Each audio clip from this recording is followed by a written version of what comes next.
This is case number GC 220274. This is LaTanya versus Scott.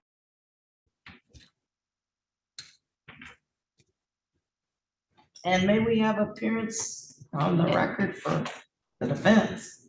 Yes, I am Karen Ross. I represent the defendant. Counter plaintiff Scott is in my office with me, and you can see him on Zoom. Okay. Let me see. Miss, we don't see anyone in the waiting room named LaTanya. And we had adjourned this matter for the defense to, or for the, I don't know, for the plaintiff, I guess. For Mr. To provide, her hospitalization note. And that went to why she wasn't at the trial.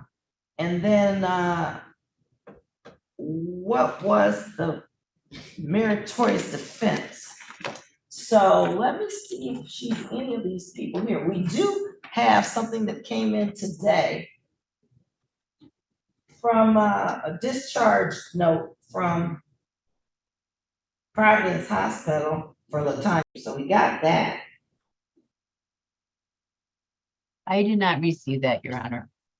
No, we just got it. Like literally somebody walked it up, what, about 20 minutes ago? So hold on just a minute. Let me see if she's any of these people. The only person we have is Pixel 7A. And I'm not sure who that is, so let's see.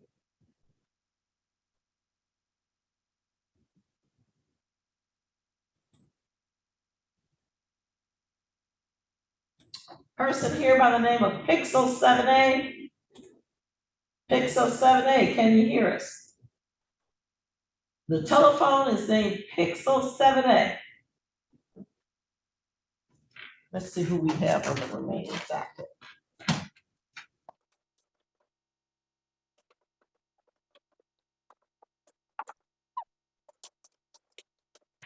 Ma'am, can you hear us?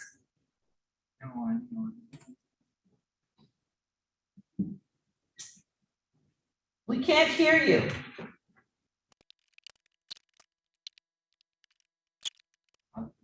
Hello. Yes, what's your name? Oh, my name is LaTanya. Okay, we were looking for you, Miss. All right. I'm gonna change your name here. And Okay. we're here on your motion to set aside the default judgment. And we were just indicating that we did receive a fax from you just this morning from Ascension Providence Hospital.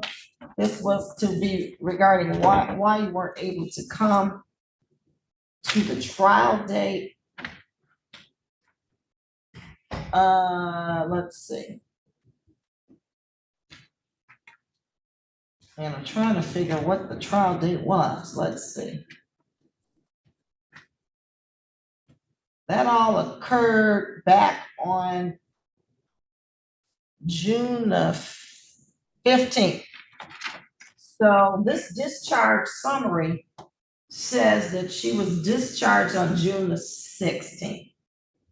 Yes. So she was admitted on June the 15th. So that is good cause as to why she wasn't appear.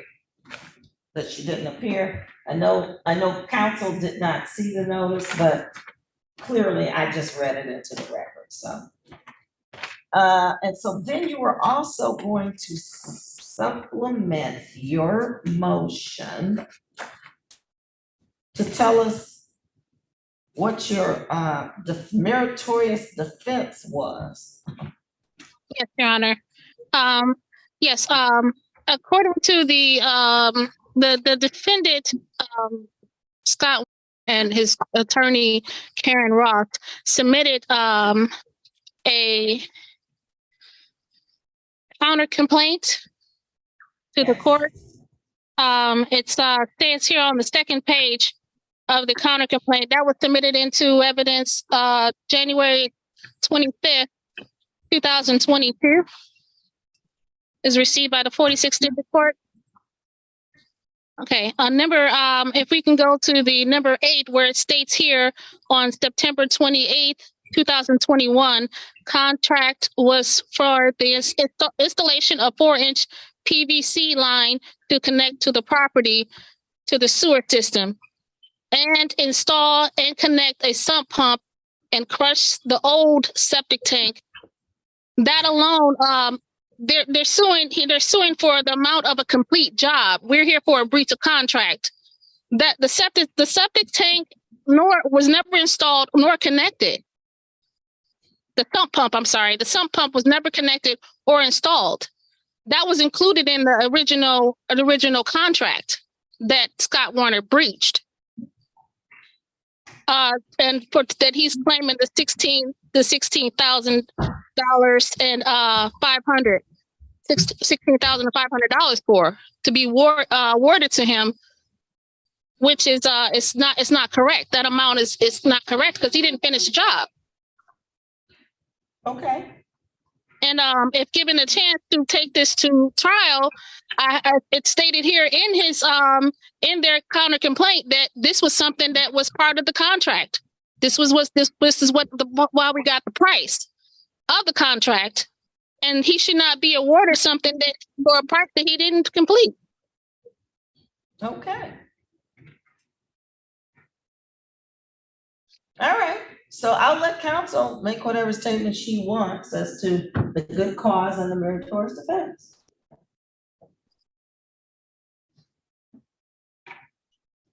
Give me 1 second to respond because this is the absolute first time I have ever heard that. Well, you submitted it to the court.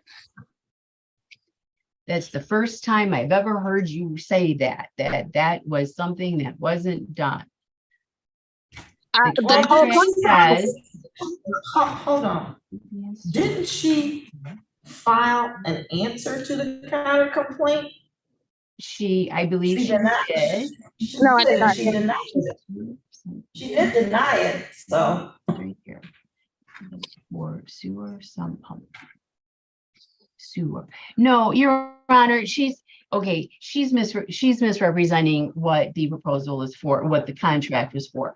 The contract is to install a 4-inch PVC pipe 40 from the back of the house for sewer pump. No, it is that's to not pump. What it's for the sewer. It's to pump a septic, and it's to crush an old septic field. And he had to pump the septic. That was part of the price, because in order to hook a house up to the sewer system, you have to take out the old septic tank. And to take that out, you have to crush it. You have to pump it first, which we had a plumber out there, M&M sewer service. They pumped the septic and they crushed it, and that's it. So she is misrepresenting. She was never to have. The words aren't there, and this proposal, which is the contract, is attached to my counter complaint. It's very simple to read, and she is misrepresenting what it is saying. And that is why, quite frankly, I haven't heard this from her before, even though we've been through mediation. Her and I have spoke. We have not spoken outside of mediation. As far as what you referring to as the contract that was breached, it states here clear and plain. A sump pump is different from a septic tank. There is nothing that says a sump pump. It says there it is in your not one word. There is not one word that says sump. It says that he is installing a PVC pipe. He is hooking the house up to the sewer. Word verbatim on number 8 in your counter complaint. The septic. I am looking at the actual contract. I'm looking at your counter the counterclaim that you filed. And number 8 states, it says, it's not saying anything about a sump tank, a septic tank. It's a sump pump. It is not a sump pump. You stated It is, that. we are going on a contract, we are not going on, which is the proposal, Your Honor, and it is attached to my response. Okay, ladies, I think I've heard enough here, quite frankly. I don't have a clue what really happened here, what he actually did do, what the contract says he was supposed to do, and what he actually did do. That's really what the trial was all about. Whether or not he did do those things, whether or not he's entitled to his judgment on the counter complaint, and whether or not she's entitled to her judgment on her original complaint. So the court finds that at this juncture, she does have good cause. She was hospitalized. That's why she didn't come. I got that here. Of course, I can give it to counsel if you actually absolutely have to have it, but I do have it right here. A note from Providence with the discharge on it. I will make a copy of that, Your Honor. Okay, we can send it to you for your files. Make a note for that. And her defense may or may not be meritorious. Sounds like it. If it's true, she has a defense. So I don't know. So I'm going to find good cause and a meritorious defense exists. I'm going to set aside the dismissal and set aside the default judgment, and we're going to reschedule this for trial. And I would suggest, and I know you were in the hospital, you probably, whatever you were suffering from, the last thing you were probably thinking about was calling the court. But if you can make a phone call, we can adjourn things and we don't have to go through all of this if you are legitimately in the hospital. And we have had hospitals send us things the same day. So hopefully nothing happens on the reset trial date. So do you have a date for me now? Yeah, September 25th at 2 o'clock. September 25th at 2 o'clock. Let me just make sure my calendar. And Your Honor, I have a request for attorney fees. Well, I'm not gonna give her attorney fees because she was justified. She was sick. She was in the hospital. Your Honor, the law is very clear, the court rules that when someone is, when a default judgment is set aside, that attorney fees are ordered. And Mr. has spent a significant amount of money on this claim, never getting paid for the work that he did, not a penny of it. And the attorney fees for preparing the trial, default judgment to appear, to have all of my witnesses present, all of us. Get for all of that. You could, the only thing, if you were going to get them, if I choose to give them, would be for filing the motion.